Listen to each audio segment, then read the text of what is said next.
You're listening to the Pace Radio Network here at paceradio.net.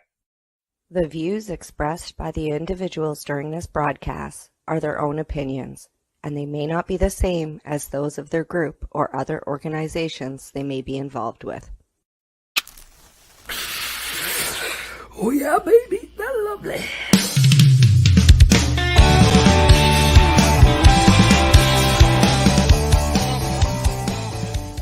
We now wander off the beaten path with an update from the Reefer Reporter. Hello and welcome to the Reefer Reporters with Rev Kelly and myself, Al Graham. It's April the 4th, 2022, and we are live on the network's YouTube channel and Facebook pages from the Legacy420.com news desk. Good morning, Reverend Kelly. How are you doing today? Good morning, Al. It's a nice spring morning in April. It might rain, but it's still nice that it's April and it's not snowing.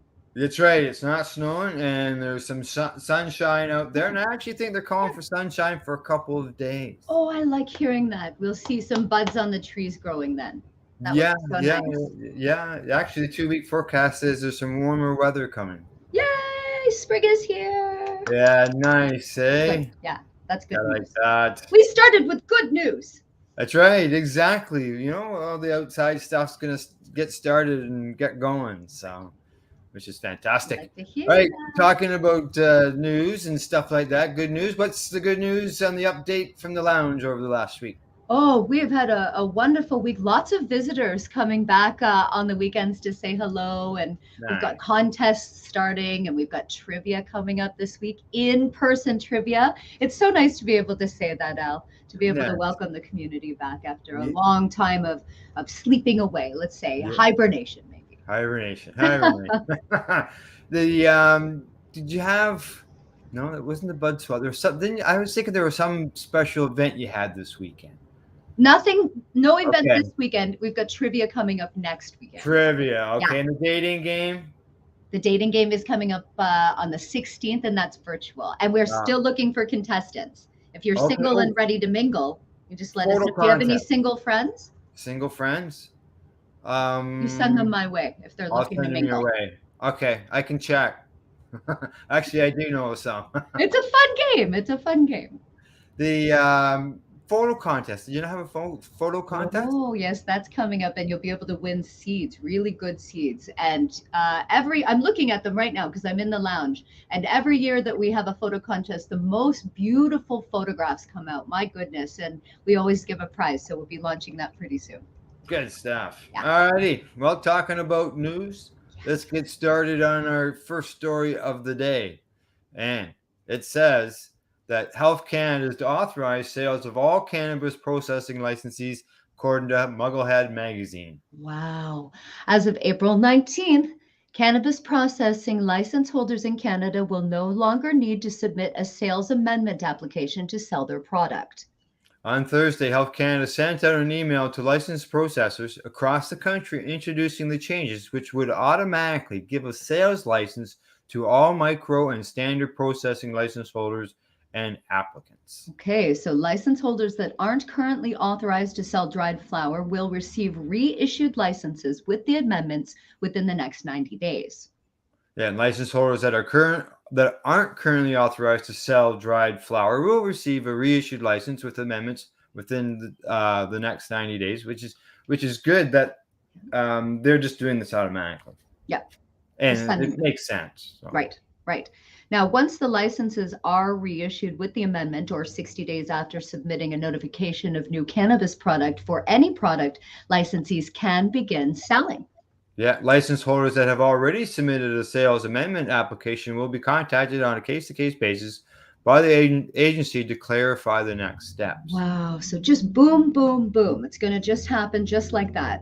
90 days, 60 days. Now, those who just submitted their application for a processing license, either micro or standard, will be authorized to sell to provincial retail distributors during the initial licensing process. So they don't even have to wait. It's automatic. Wow. Yeah, they say that the decision is based on the lower risk associated with producing dried and fresh cannabis products. Okay, so the notice is reading that the change will reduce regulatory burden on license holders and give new license holders the ability to bring products to market more quickly. Now, Health Canada will continue to provide oversight using a risk-based approach. Yeah, there's the paperwork. There you go. Hmm. There you go. So that's eliminating a step in the process. Yeah, getting it done quicker. Do you think that's Yeah, because there's a shortage, or I don't think I've never maybe heard they of there being a shortage. no, What would prompt them to do this? maybe they found that it's just became something that's almost standard, and the mouse was Redundant. just, yeah, sort of redundant, I Yeah, guess. yeah, yeah. No. Speeds things up. It's good to hear. It's progress. Yes, Step ahead. exactly. Yeah. Exactly. All righty. Next story. This is next story here. It's a bit of a follow up. It says here in CTV News that cannabis stores push into malls, airports as competition among retailers increases. It's keeping going. When travelers cut through British Columbia's Prince George Airport this summer, Owen Ritz and Reed Horton envisioned them browsing and buying more than duty-free treats and baubles. Yep, the American roommates turned business partners. Hope passengers will stop by Copilot, a cannabis store they're seeking approvals to open and believe will be the first cannabis or first airport cannabis shop. They're on their way. Now, our goal from day one has been to create a differentiated retail experience that stands out from any store you might see downtown. Yeah, I remember when we first covered this when it was first announced. So there's a bit of an update on They're all that. on their way. Yeah, airport stores are nothing new for most retailers, but cannabis shops are seldom, if ever, seen at aviation hubs. So Copilot is a sign of the new territory cannabis stores are eager to break into. Wow. Wow. And the malls and everything. Al, do you think that if you saw a cannabis store at an airport, you would go? Yeah, I go just out of the curiosity. Right? Yeah, Right? for sure. Right? Yeah. Now, in recent months, they've cropped up at malls, gas station plazas, and beside breweries. Some, like BC Pot retailer Seed and Stone, are even planning to open virtual dispensaries in the metaverse, an immersive and emerging digital world. You and I talked about that recently. It's so exciting. The push to get into these spaces comes more than 3 years after Canada's legalized recreational cannabis. Since then, cannabis shops have speckled many cities. Ontario alone had 1,150 stores. That was in September. Yeah. So how many more have we got now? I know. And clustered so heavily in areas like in Toronto's Queen Street area that some are calling for legislation to dictate how close to each stores can be to each other. So they're having to go to airports and malls. Now, you've heard about the metaverse. We've talked about it. Yes. When it just starts, and it's starting now, people are buying real estate, it will exist from the start with cannabis in it. It will be the first sort of thing that is new going forward worldwide like that, or universe wide, that just starts with cannabis. It's just going to be there. How remarkable is that? And it won't be something that'll get banned like what we've experienced in the cannabis community on some social media platforms. They can't. They've made an entire cryptocurrency for cannabis, for the cannabis world. It's there you go. That's what it's going to be. It's going to be, that's amazing. Now the proximity is amping up as we go back to the stores close by closed, and they're going to have to jump in the metaverse. The proximity is amping up competition among stores and has some observers predicting closures are on their way as entrepreneurs realize owning a cannabis shop isn't a guaranteed moneymaker when you're in a crowded market. Yeah, according to Joanne McNish, a Ryerson University professor who specializes in marketing, she says that the whole industry completely misunderstood what would happen because they thought the only barrier is legalization. And once we're legal, people will just buy. Right. But breaking into airports and malls could curtail some of the disappointment by helping companies stand out from other brands with a store on every street corner and by catering to time-conscious customers.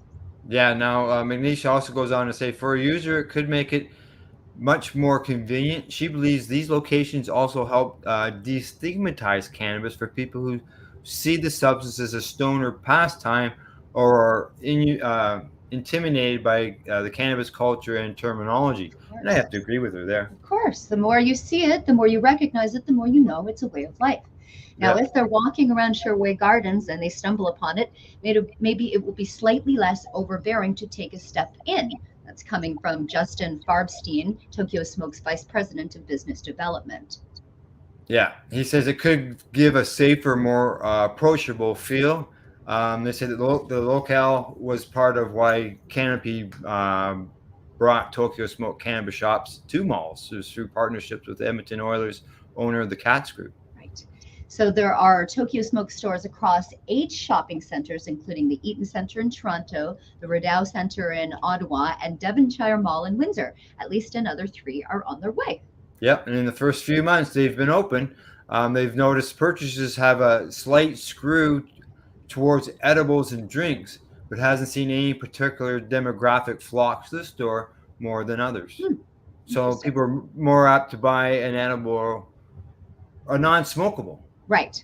And I when I'm reading other articles and finding and hearing about this, I'm finding that it's the younger generation that are new to cannabis that are trying the edibles and drinks first. They're in that sort of conscious, we don't smoke. We don't smoke, yeah. Right. So that's what they're going for, the 5 and 10 milligram edibles or drinks. So it sounds like if that's the case, then that they're really skewing to that market in the malls, right? Yeah. I so can see that.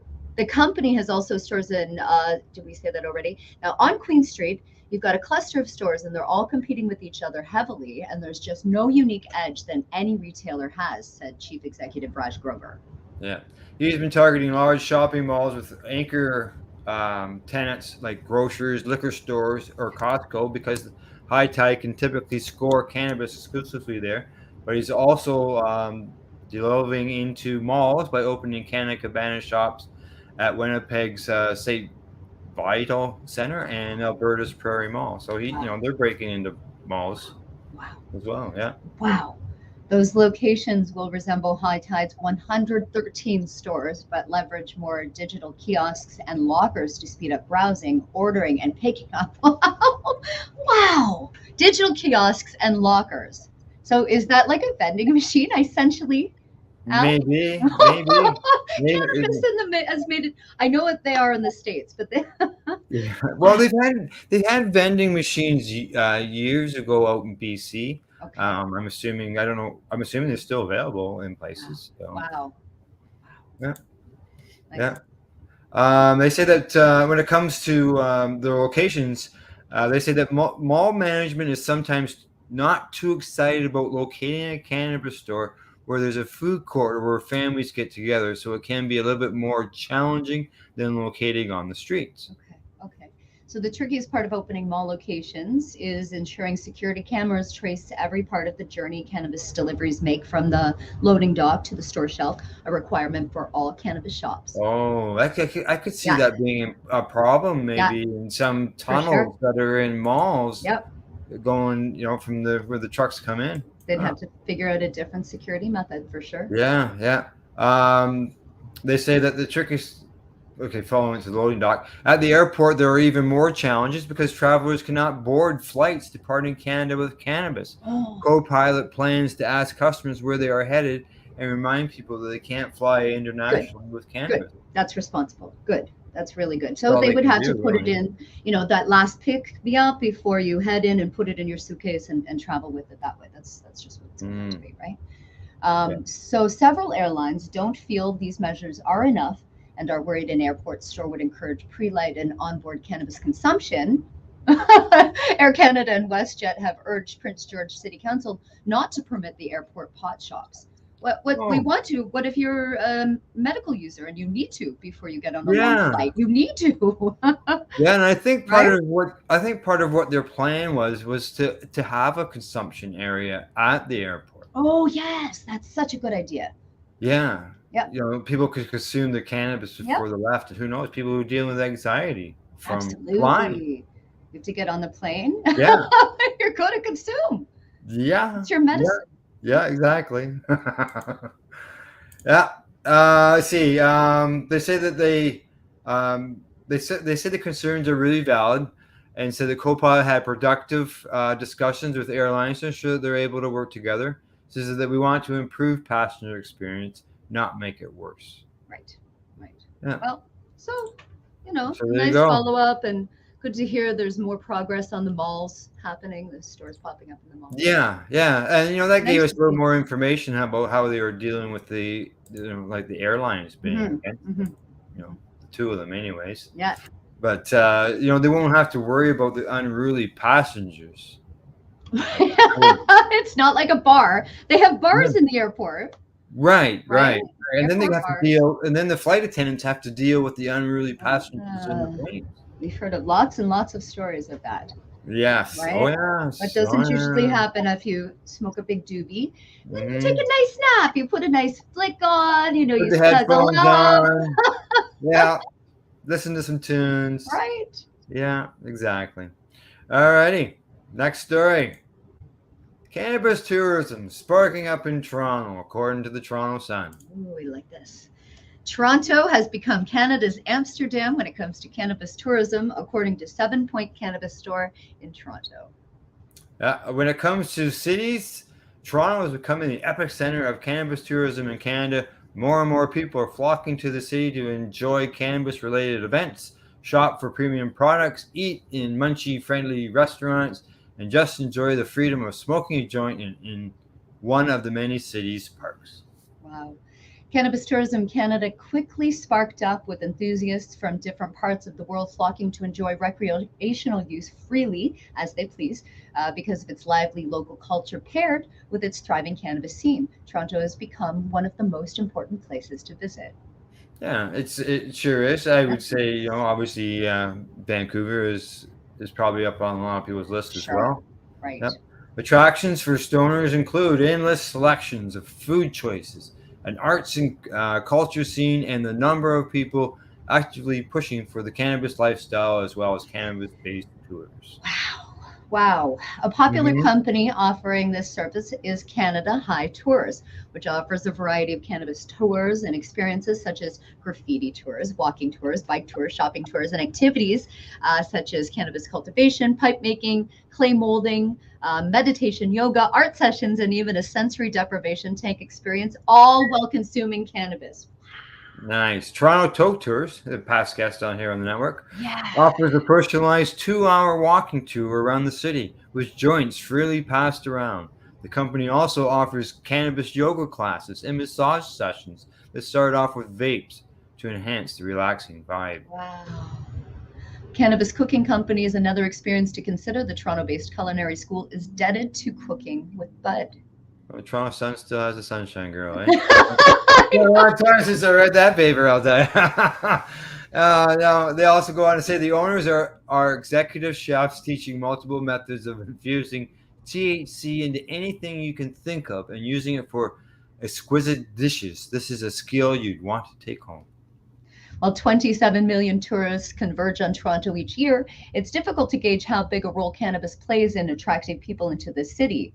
Well, of course, we've been in an apocalypse for the most of the time that cannabis has been legal Yeah, here, exactly. Yeah. right? We'll know now. Yeah, now that was from Andrew Weir. He's executive vice president of Destination Toronto. He also goes on to say it is hard to assess, but those on the front lines, many know better. There may be some of that, but consumers have options, and Toronto isn't the only city. No, but let me tell you, last week I was on a webinar with Mhm. Kind Magazine and New Heights Cannabis. And what Kind Magazine is doing for a cannabis event this summer is going to change cannabis tourism in our country. It's going to Oh, okay. change everything. Yeah, oh, And yeah. we talked about this. We talked about how Alberta has the legal delivery to the events, and Mhm. it's coming to Ontario. Al, this article is right on. It's cannabis tourism. It's going to be the biggest thing You're in our gonna country. explode, eh? Huge, huge. Good, Lots of good good, things coming. good. So exciting. Things we're going to love to talk about. All right, I look forward to it. Yeah. All right, now we're going to head south. All done in Canadian news. 3 quick articles. We're going to move on to the south end things here because what's going on down there is the House passes bill to federally decriminalize cannabis. Wow. It's voted with a slim bipartisan majority to federally decriminalize cannabis. Yep. The vote was a 2020 to 204 vote. Republicans Tom McClintock of California, Brian Mast, and Matt Gaetz, both of Florida, joined the majority of Democrats in supporting the bill, while Democrats Harry Cellular of Texas and Chris Pappas of New Hampshire voted against it. I get a thumbs down from you. Texas, I'm not surprised.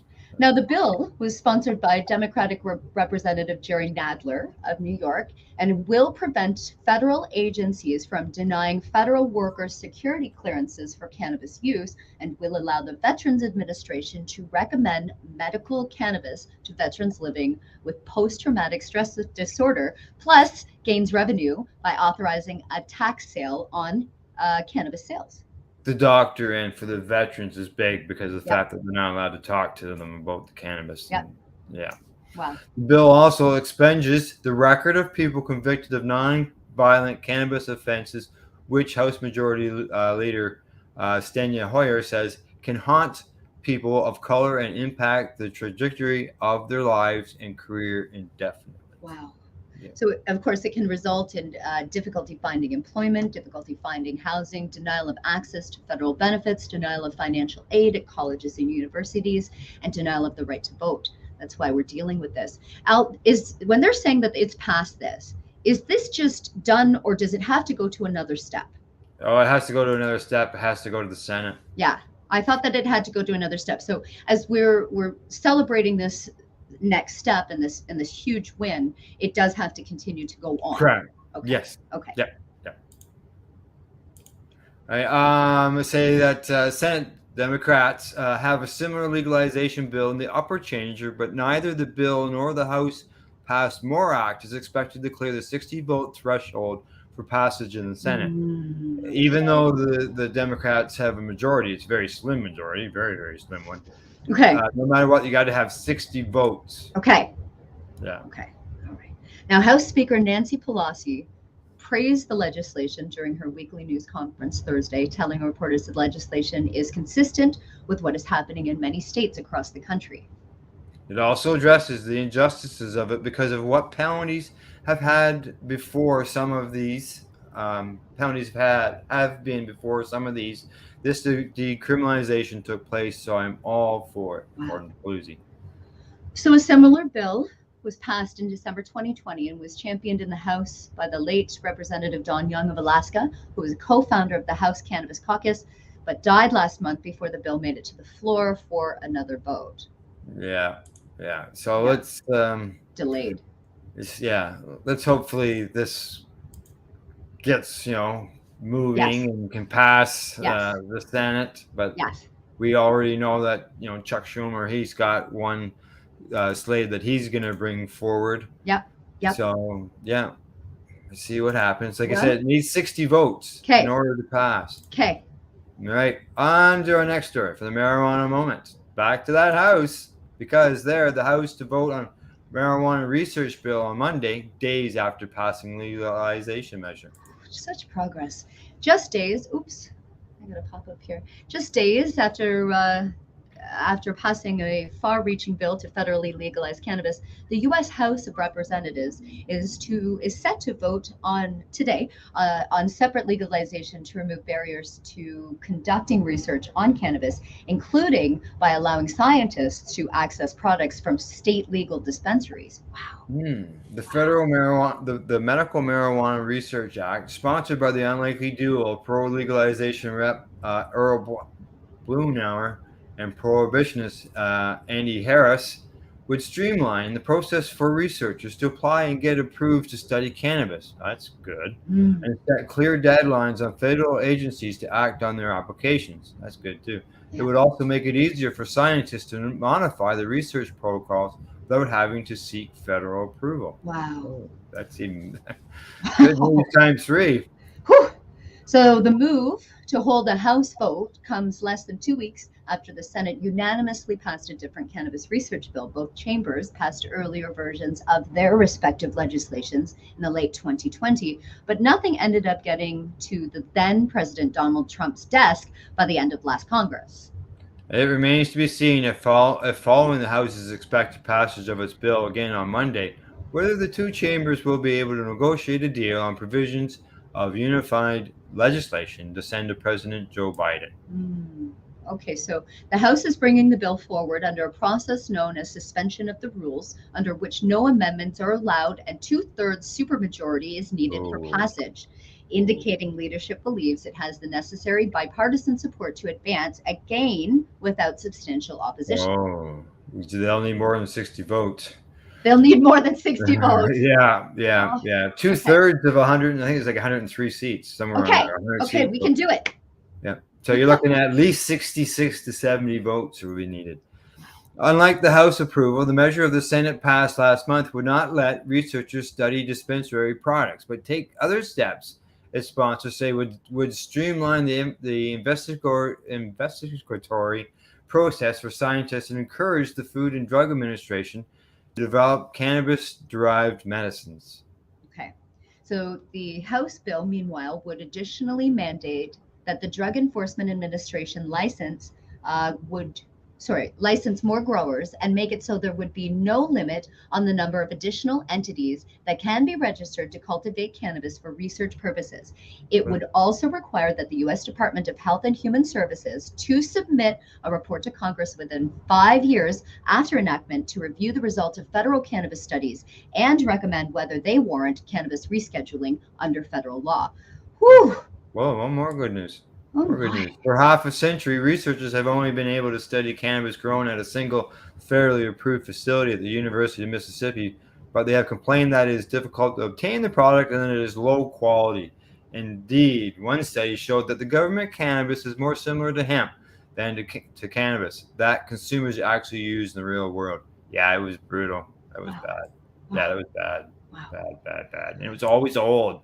10 years old before, Wow. I can't work with that. Now, No. the DIA has taken steps in recent years to approve new cultivators of cannabis to be used in studies, but there's been bipartisan agreement. The agency has inhibited cannabis research by being slow to follow through on those applications. Some of the newly approved operations have only begun to produce their first legal cannabis crops in recent months. I love how this article is calling them out. That's right, exactly. Why is it taking so long? Yeah. Under the new House bill, the agency would be forced to start approving additional cultivation applications for study purposes within 1 year of the legislation's enactment. There you go, forced. Yeah, because they've been taking their sweet ass time. Slow. Now, HHS and the Attorney General would be required under the bill to create a process for the cannabis manufacturers and distributors to supply researchers with cannabis from dispensaries. They would have 1 year after enactment to develop the procedure and would have to start meeting to work on it within 60 days of the bill's passage. So it's going to be another year. Yeah. In general, the legislation would also establish a simplified registration process for researchers interested in studying cannabis, in part by reducing approval wait times, good, minimizing costly security requirements, and eliminating additional layers of protocol review. It's not even that funny. This isn't funny at all, because can you imagine if they could get this research done faster? Yeah, How many lives we could save? Come on.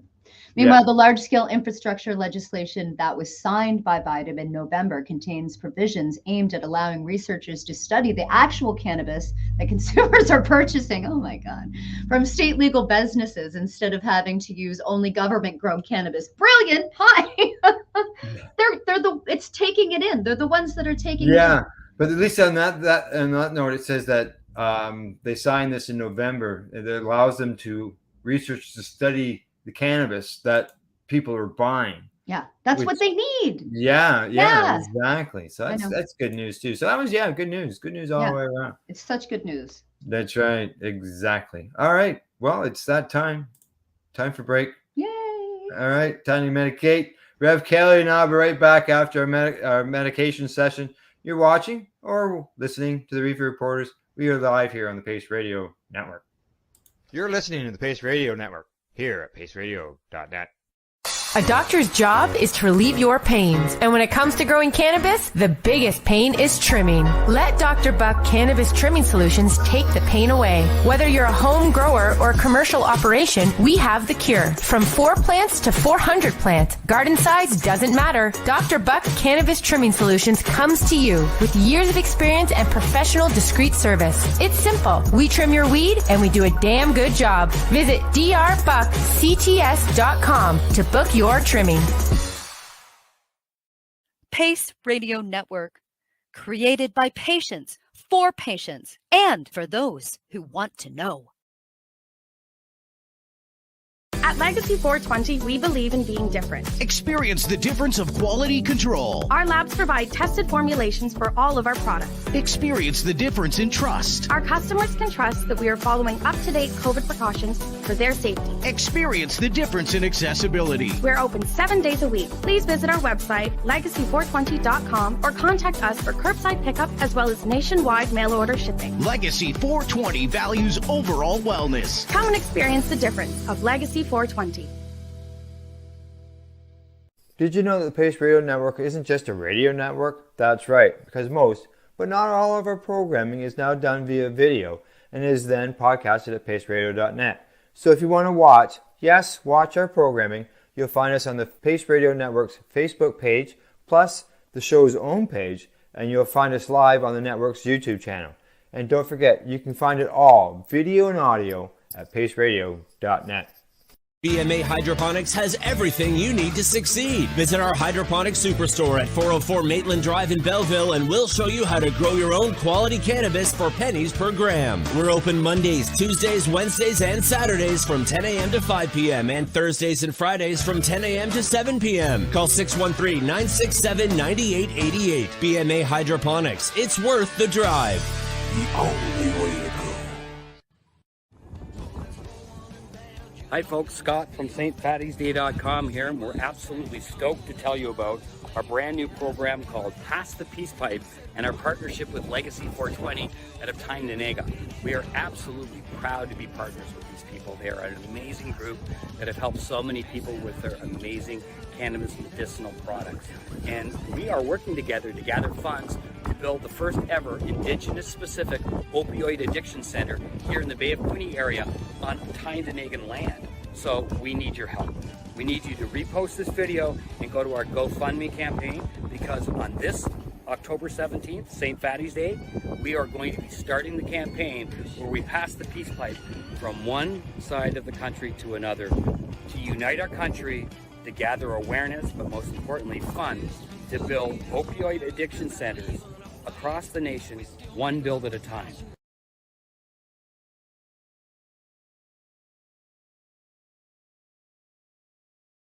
You're listening to the Pace Radio Network here at paceradio.net. Hey, we're back for a medication session, and we are the Reefer Reporters. Kelly and I, we're back and ready to bring you a couple more stories before we wrap things up for the day. Hey. Woo! Yes. All right, where are we going to now? Here we go. Want a 420 license plate? You could bid on one soon. That's right. 420 license plate, Kelly. Ooh, well, if you've ever wanted a cannabis-themed vanity plate, you'll soon have your chance to buy one. That's right. 22 cannabis-themed license plate mashups include 420, hash, edible, THC, and CBD will be auctioned off with benefits going to the Colorado Disability Funding Committee. The funds will be used for disability applications, assistance grants, and programs to help Coloradans with disabilities. That's wonderful. Excellent. That's right. For over a decade, Colorado has been a leader in the cannabis space, bringing bold, innovative, and creative businesses to the state. This effort allows us to celebrate Colorado's mile-high reputation and fund critical projects and programs in our disability community. That comes from Governor Jared Polis. Yeah, the auction last year raised more than $45,000 for the organization, which went to nonprofits and other businesses working with disabled Coloradans. Wow. Now, bidders can either use the letters, numbers on the current plates or get a novelty plate to keep and use later. If the winner so chooses, they can sell the configuration through the Colorado Disability Funding Committee in the future. Wow. Yeah. That's so exciting. Yeah, people got until April the 20th at 4:20 in order to get involved in all this. So that's when they're going to be announcing it. Yeah. That's wonderful. Now, you were saying that we can't do that here. That's illegal. No. It's drugs. They won't allow drugs to be put on license plates. Yeah, that's too bad, because that would be fun to have. People have gotten creative. Yeah. Let's say, and been able to do something I have seen a license plate that did have 420 on it. Oh. It was written out somehow, and this was years ago. So. Somehow. Yeah, You and could who do knows? It might have been. 710. Yeah, I bet they something wouldn't like know that. 710. They might. That's sort of a They little might. bit of more of an underground code, right? Yes, yeah. So you just never know. Yeah. You just never know. You Find just our try. way. Yeah. All right. What do we got next? No need to wait for recreational cannabis. It's already for sale on native land. That's right. Look at that beautiful Look at photo. those bud, Oh my. So just Oh. 35 miles from Buffalo along Route 20 in Irving, the roadside is dotted with stores selling cannabis. Yep. Billboards promote cannabis businesses. One gas station along Route 20 has a sign with the slogan, "Come for gas, leave with grass." I love that. It will be months before recreational cannabis can be legally sold in New York, but on Western New York's Native American lands, cannabis is open for sale. The shops are located on sovereign territory, which allows the stores to get around the plodding state rule-making process and get a jump on would-be competitors in the legal cannabis market. Does that sound familiar to you? Sure does. It sounds. Oh, It I love sounds that they're real familiar. experiencing it now. That's wonderful. There you go. Yeah, exactly. It will be months before. Oh, do we get to that already? Yep, yep. Yeah. Okay. In Catagoras, Allegheny, and Genesee counties, members of the Seneca Nation of Indians and Tonawanda Seneca Nation have opened stores. Some shops are even in trailers and residences, all trying to take advantage of what is estimated to be a $4 billion industry in New York. That's wonderful. Just like gas stations and smoke shops on native lands, these businesses don't collect sales tax. They likely given them a price advantage when the regulated competitors are allowed to open. And so far, store owners say New York State has left them alone. Sounds familiar. According to Mike Jimerson, who opened the Lab dispensary in Irving with his wife, says that sales are through the roof. I'm very surprised how far we have come in 4.5 months. Oh my goodness. Wow. We know owners of stores that probably have been quoted as saying the same thing. It's wonderful. Right. Not all New York tribes embrace the cannabis business. The Tuscarora Nation in Niagara County has outlawed the sale of recreational cannabis, according to a statement from its leadership. The Seneca Nation of Indians is creating rules, but for now, cannabis businesses on Seneca territory are operating on their own. Yeah, they declined to comment, but elsewhere, Native American entrepreneurs are treating cannabis like a once-in-a-lifetime opportunity.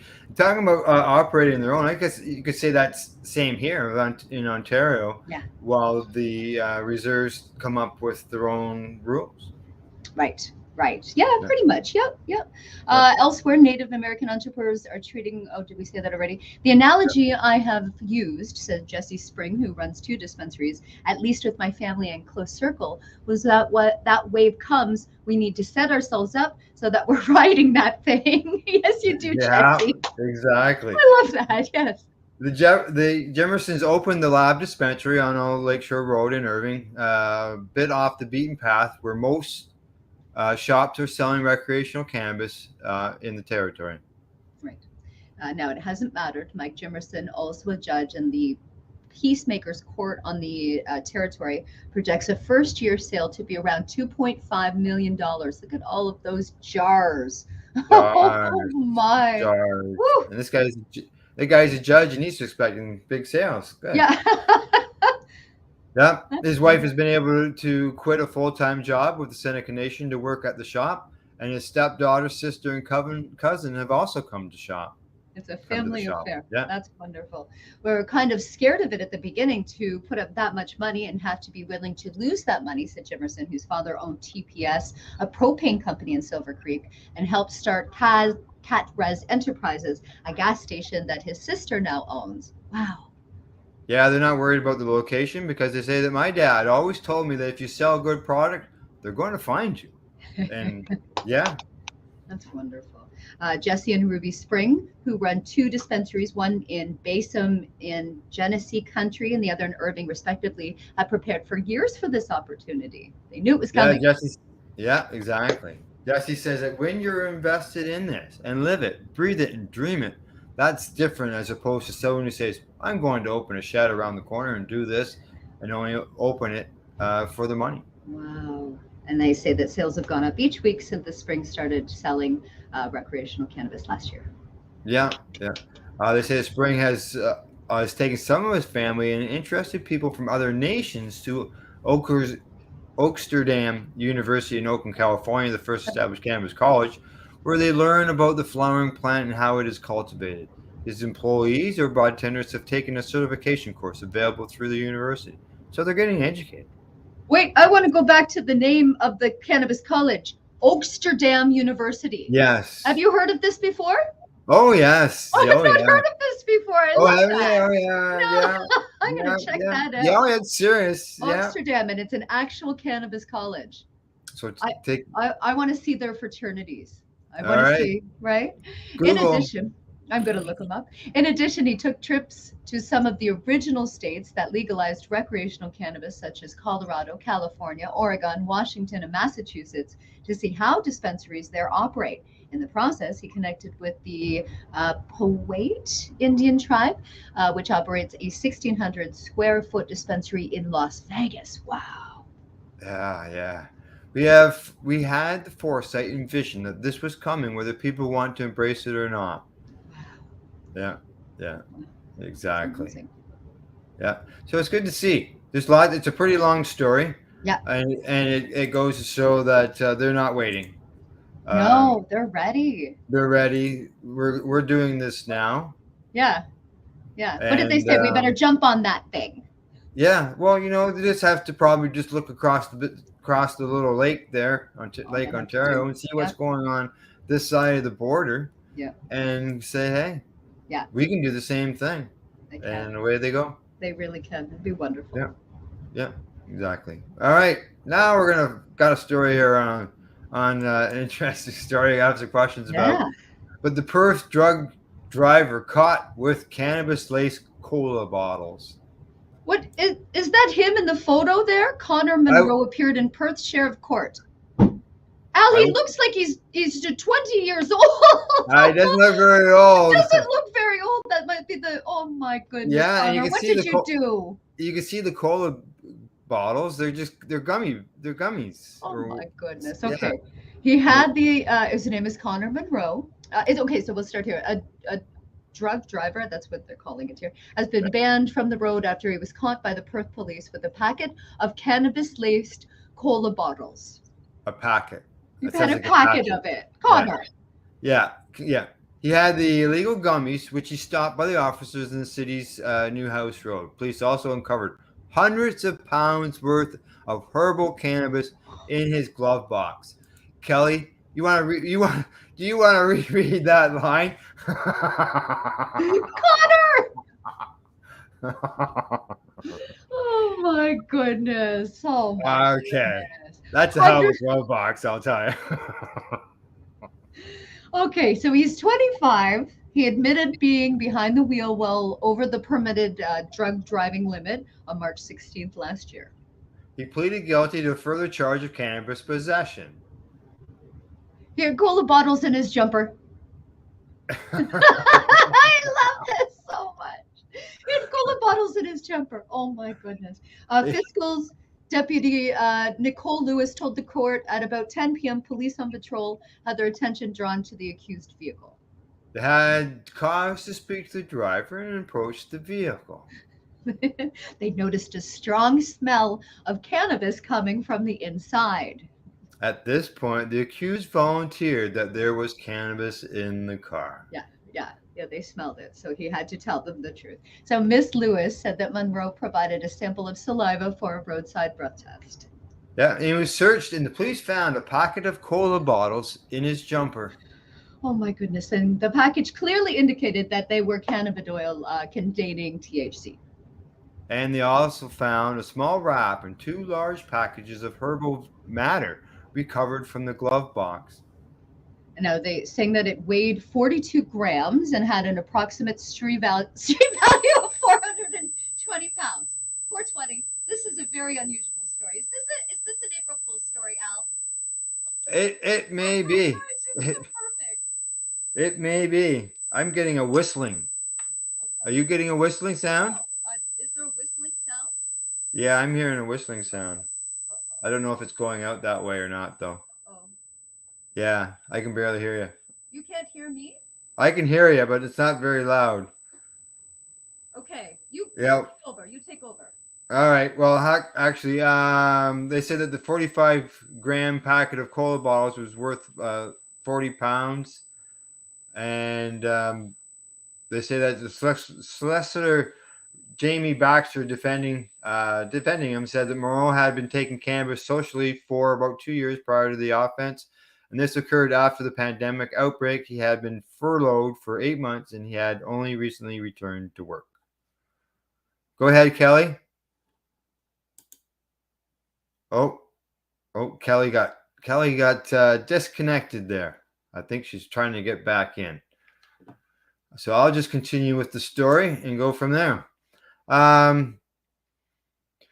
Baxter said he had consumed cannabis, but he thought it would have been out of his system by the time he got in his car. It's not the case that he was taking cannabis while he was driving. He had only driven a couple of miles, and the court heard Monroe had not used cannabis since the event. Monroe was fined 600 pounds and disqualified him from driving for 16 months. They said driving while under the influence of drugs is extremely dangerous for both you and the road users.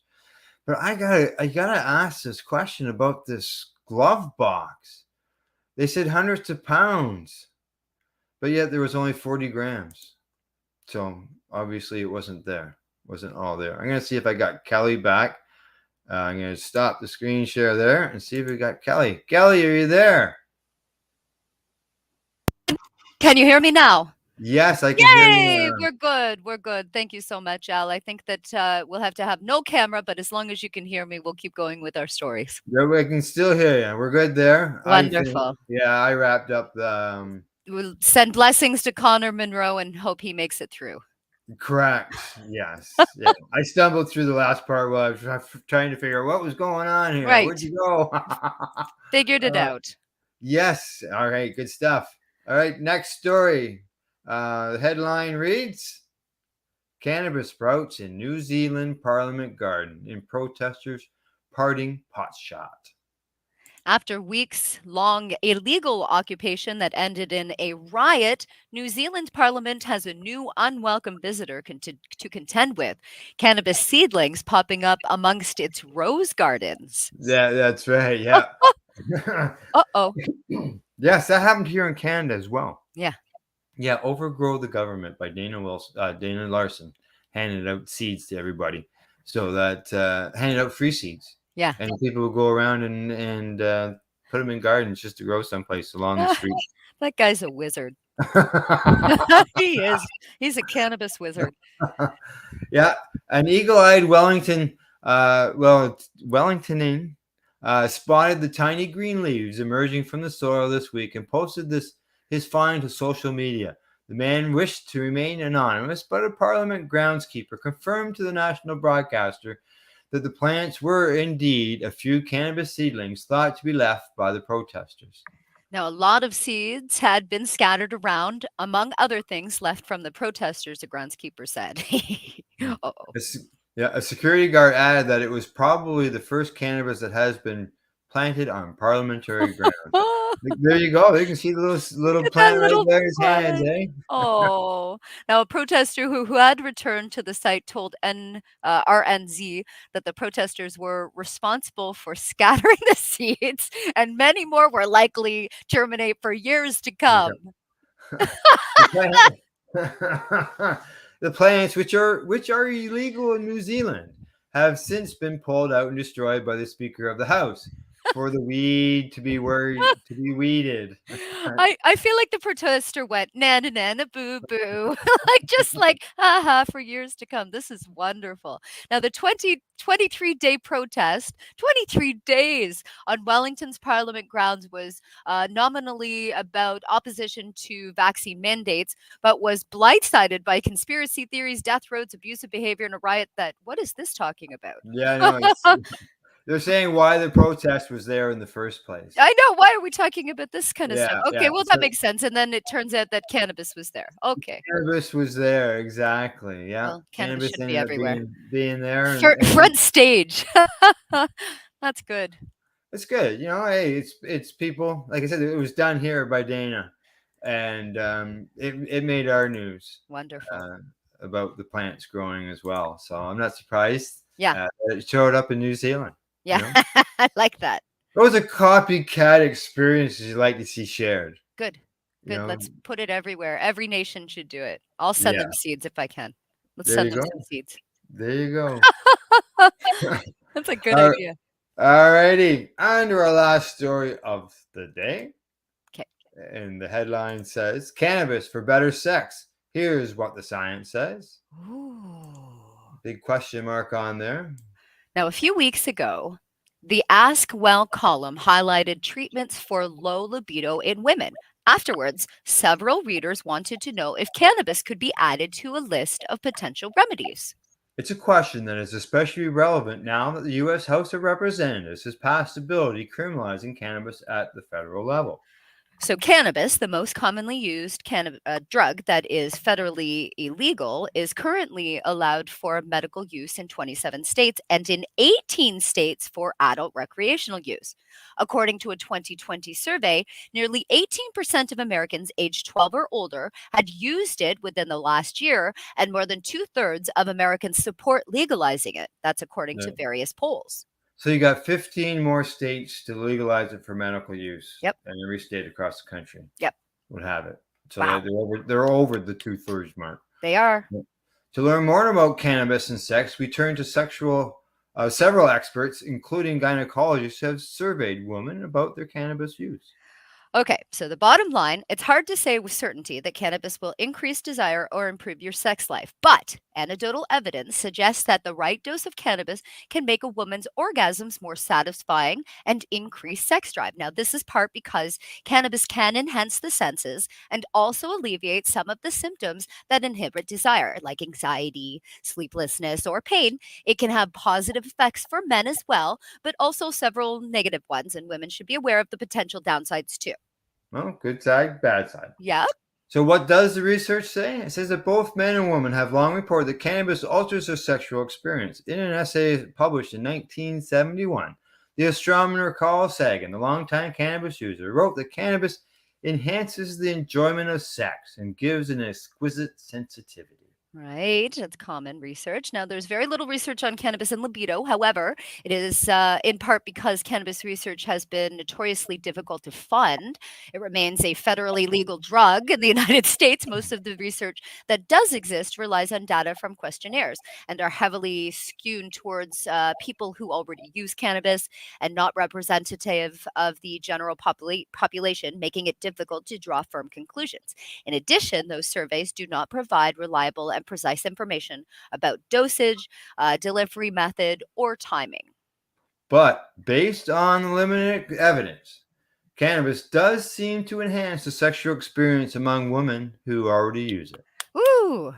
I've had several patients who come to me and say, I have low libido. Can you help me? And oh, by the way, if I use cannabis, I can orgasm no problem, said Dr. Becky K. Lynn, a sexual medicine and menopause expert and founder of Evora Women's Health in St. Louis. They also tell me that low libido improves with cannabis. Dr. Lin, who also teaches at St. Louis University School of Medicine, is the lead author of the study published in 2019 that surveyed 373 women about cannabis at an obstetrics and gynecology clinic in Missouri. Of those, 34% reported having used cannabis before sexual activity, and most of them said it resulted in increased sex drive, improved orgasm, and decreased pain. Wow. Studies have also found that some women who use cannabis help manage menopause symptoms like hot flashes, night sweats, insomnia, and vaginal changes such as dryness, all of which may contribute to a lower libido when untreated. In addition, an online survey of more than 200 women and men who use cannabis found that nearly 60% said cannabis increased the desire for sex. Almost 74% reported increased sexual satisfaction, But the study, which was conducted by the researchers in Canada and published in the Journal of Sexual Medicine, also said that 16% reported sex was better in some ways and worse in others, and a little under 5% said it was worse. So that's good to Yeah. note. 5% said that, it wasn't the greatest, but for the majority part, wow, right? Obviously, yeah, the numbers are higher on the other end. Certainly. Yeah. Research on cannabis use and sexual function among men is likewise sparse and can be contradictory. According to the International Society for Sexual Medicine, some men report that their sexual performance improves when they use cannabis, while others may experience problems such as a less motivation for sex, erectile dysfunction, trouble reaching orgasm, or premature ejaculation. Cannabis use has also been associated with reductions in sperm count, mobility, and viability. So keep that in mind, gentlemen. I have 3 kids. It didn't happen with Al, so all drugs have risk and potential side effects. Sure. Cannabis is included in them. Yeah. Sure. Start low and go slow. Yeah. Right. Yeah. So Yeah. that's good to know. There's lots more with this article, and it goes on to talk about it. But they're saying that different things. You can actually go to adult use stores and purchase lube now. We've talked about it, and you've said, how is that?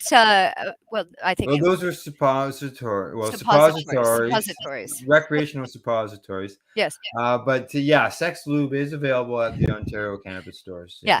I guess it is a recreational purchase. Sex lube. Sex lube is. It could be. I say it swings both ways. Yeah. Medical and recreational. Yeah, but it can be used for both. Yeah. So it's good, and it's good to note this. That's right. Yes. Yeah. Exactly. All righty. Well, what's coming up at the lounge this week? Because we've done all our stories for today. Woohoo! End of the stories. We have trivia, as I said on Friday evening. Our very first in-person event for the community. So happy to be bringing everybody back and working on some 420 plans as well. And I know that Pace Radio is doing that as well. Yeah, we're working on something. Yeah, we're not 100% there yet. We've got some commitment by some people, and we're going to go forward from there. Woohoo! So gonna be great. I'm sort of I'm undecided on exactly where I'm going to be.